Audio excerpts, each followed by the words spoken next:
Hi Simon, thank you for your financial documents. You chose to classify income and cost according to their type, e.g. rent, housing benefits, staff cost, etc.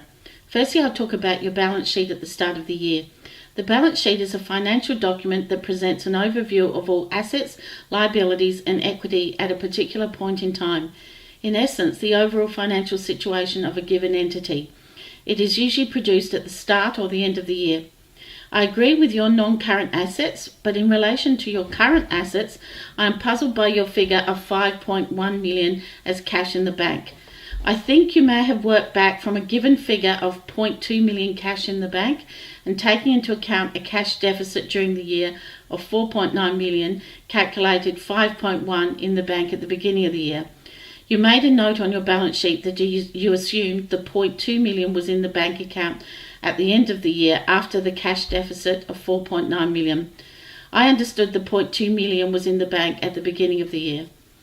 Using this 5.1 million figure, your total assets were 178.7 million rather than 158.8 million, which I believe is the correct answer.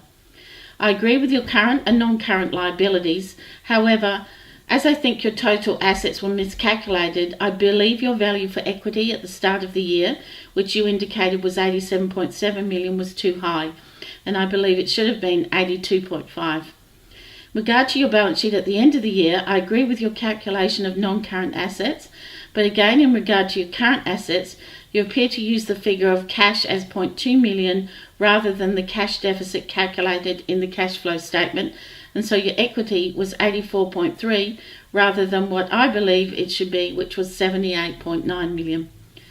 The cash flow statement is a financial document that details the cash inflow and the cash outflow within a specific period of time, usually over a year.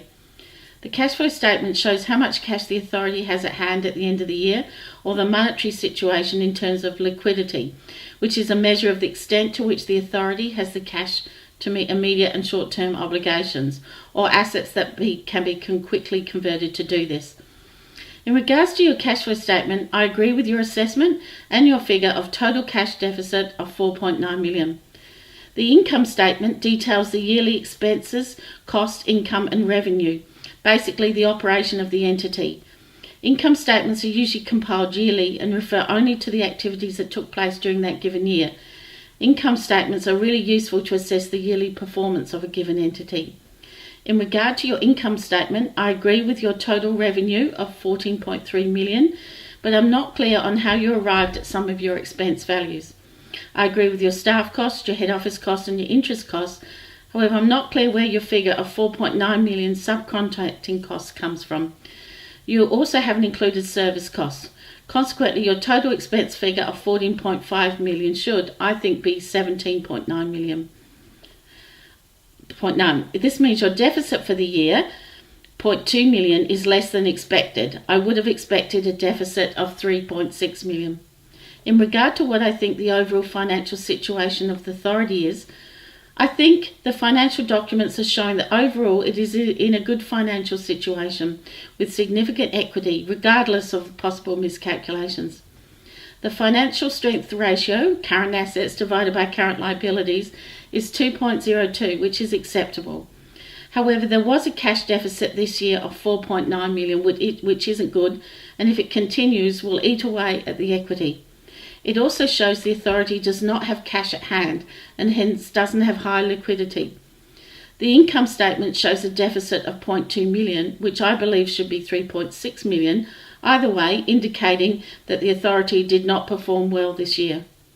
In regard to whether there's something that I believe the documents are not showing, as you chose to classify income and costs according to their type, e.g. rent, housing benefits, staff cost, I can't see how the three areas are performing individually. If income and costs were classified according to separate activities, or in this case housing areas, it could provide more useful information on the financial performance of each housing area to inform decision making and promote accountability.